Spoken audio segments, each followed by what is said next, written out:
if the river is flowing downstream? Do you call it lazy?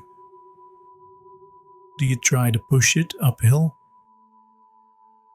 Hello, companions.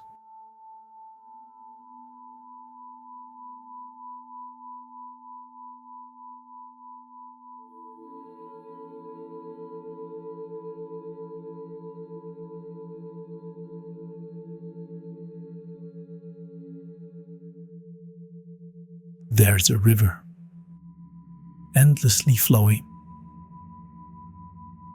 Its waters twist and turn, carving their way through rock and soil,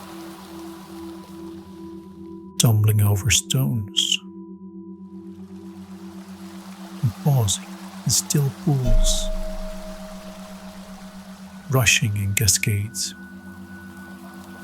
The river never asks where it is going. It doesn't argue with the bend in its path or the boulder in its way. It simply flows, not in defiance, but in harmony with all that it meets. Now imagine yourself standing at its edge, watching. Perhaps you think it should be a bit faster here, slower there, cleaner or deeper. But the river doesn't listen to such thoughts. It does not resist the silt clouding in its waters, nor does it strive to smooth its rough edges. It embraces all things, storm and drought, flood and trickle. And in doing so, it remains whole. Now what if this river was your life? What if all your struggles and joys, your fears and hopes, your triumphs and mistakes were just currents in the flow? Would you still stand at the edge, arguing with the twists and turns? Or would you step in and let the water carry you and feel the weight of resistance dissolve? We are often told that life is something to fix, to perfect, to shape into our own vision of what it should be. But what if life, like this river, is already perfect, not in its ease, but in its harmony? What if pain is not an error, but a ripple in the currents? What if sickness is the body's way of whispering, I am alive, still changing? There is no need to change the flow. Even your resistance to it is part of the dance. To accept this is not to surrender to despair or inaction, but to see clearly that nothing was ever broken. Step into the river. Feel its coolness against your skin. It does not ask you to like it. It only invites you to flow with it. To let go of the need to steer and instead marvel at where it takes you.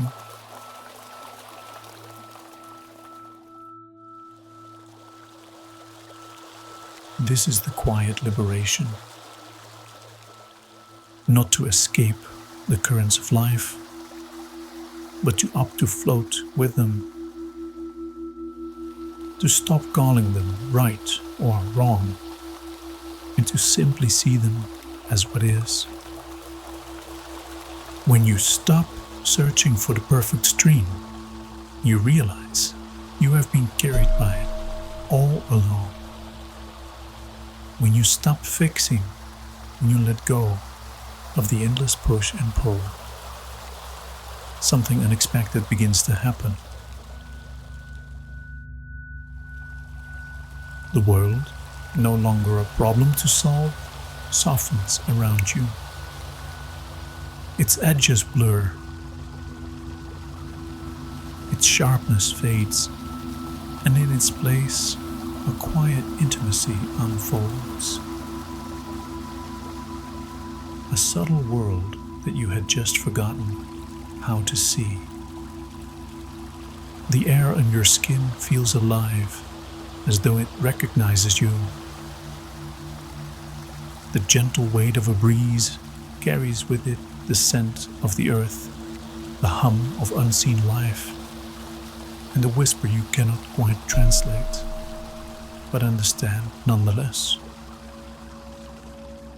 The sun's rays do not merely warm you, they seem to welcome you, lighting your path with expectation, as if you've always belonged to this moment.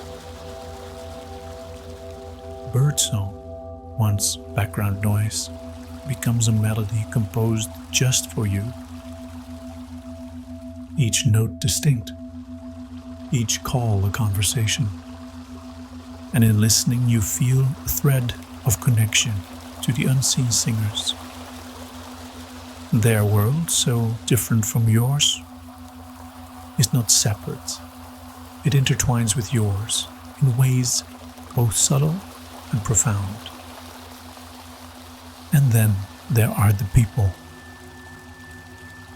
Their faces, their voices, their gestures. All things you thought you knew now glimmer with a quiet radiance.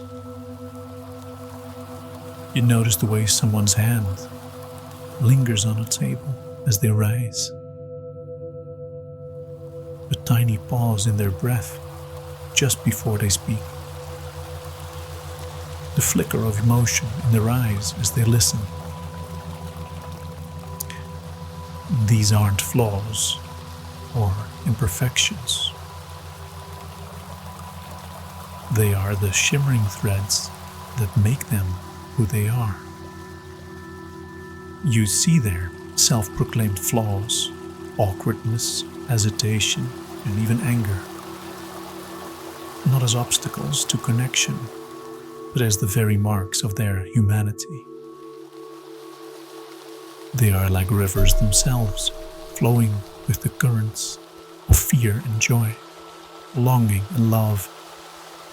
And in seeing this, you feel an intimacy so deep it defies words. They are not separate from you. In their shining, vulnerable being, you find your own reflection. This subtle world doesn't demand grand revelations, huge sacrifice, or lofty truths to be believed. It only asks that you pause and that you notice. It is in the rustle of leaves, the creak of a floorboard, the way light falls across a room at dusk. It is in the spaces between words, the silences that hold everything. You realize now that you fit into this world, not by changing yourself, but just by ceasing to fight it. The connection was always there, waiting for you to notice. And the air embraces you.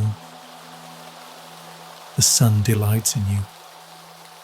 The birds sing just for you. And the people around you, flawed and wonderful, just like you, are part of you. In this quiet unfolding, nothing has changed. And yet everything has.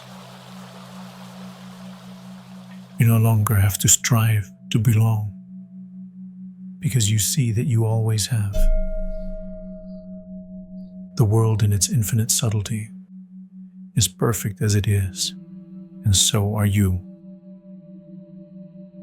The silence within you is not something to seek. It's already there, beneath everything. It is the foundation of all that you see, all that you hear and feel. It is the hidden canvas upon which all experience is painted. This silence upholds the system of judgment and discrimination, the very mechanisms that create what you call reality. It doesn't ask for much, this silence. It only needs to be remembered from time to time, like a loyal friend who waits patiently for your company. And with each remembrance, it becomes easier to return. Habits begin to form, habits not of striving, but of delighting in life as it is.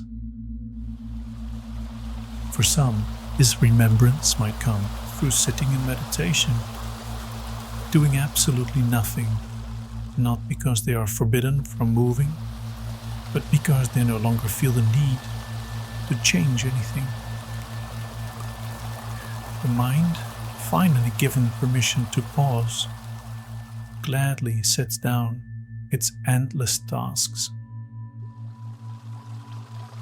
For you, it might be something else entirely. A quiet walk through a nearby forest where the trees seem alive with secrets. Or taking the stairs instead of the elevator, exploring each step as if it leads to a hidden treasure. Perhaps it's walking somewhere instead of driving, feeling the rhythm of your body as it moves through the world.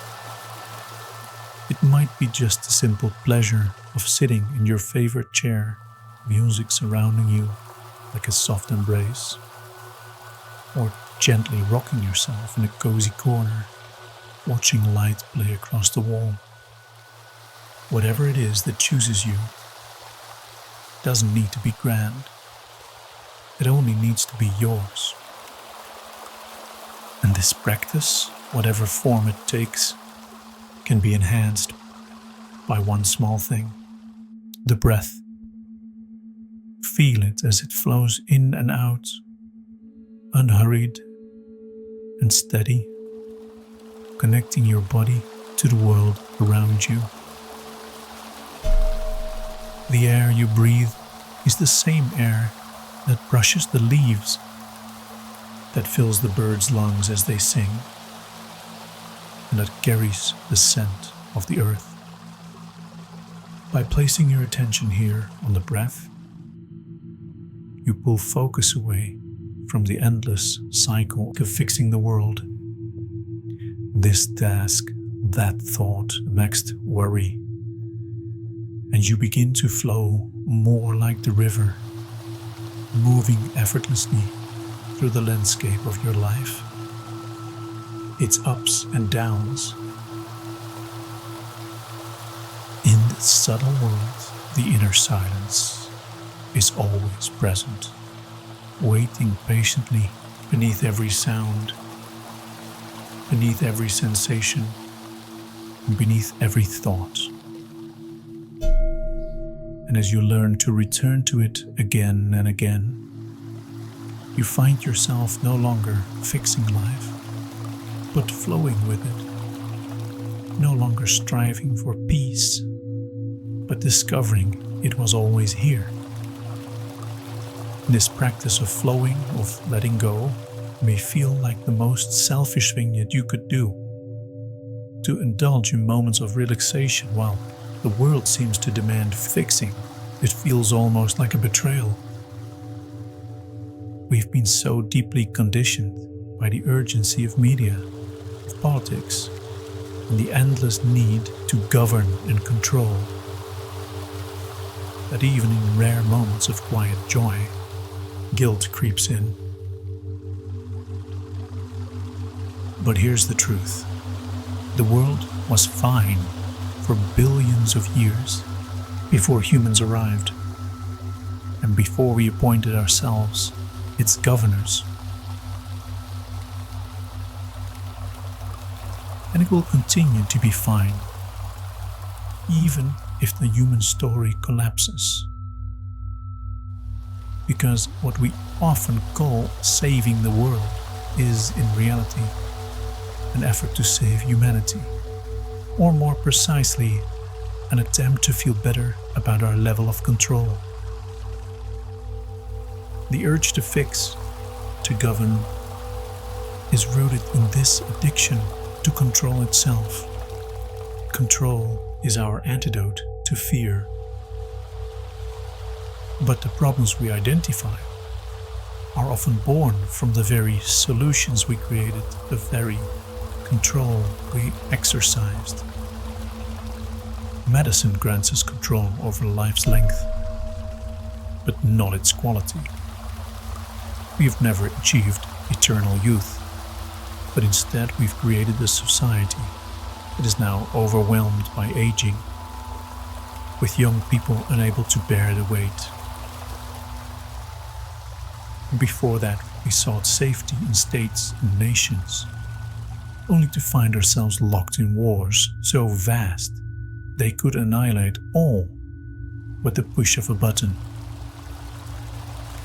Control is always temporary, and its price is steep, often paid by those who come after us.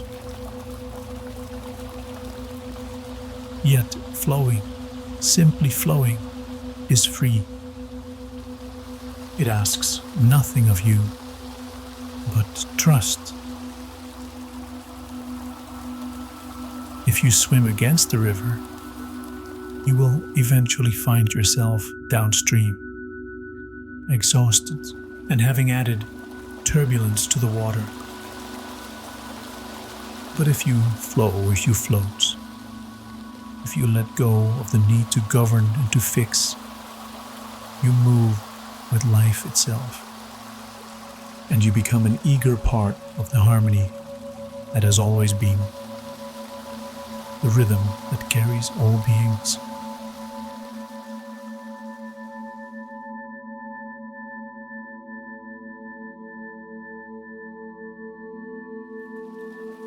If the river is flowing downstream,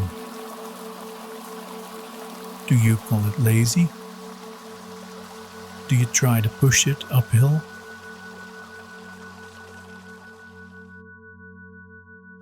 The only thing that can truly make the world better, not for humans alone, but for all beings, is the act of ceasing to fix it,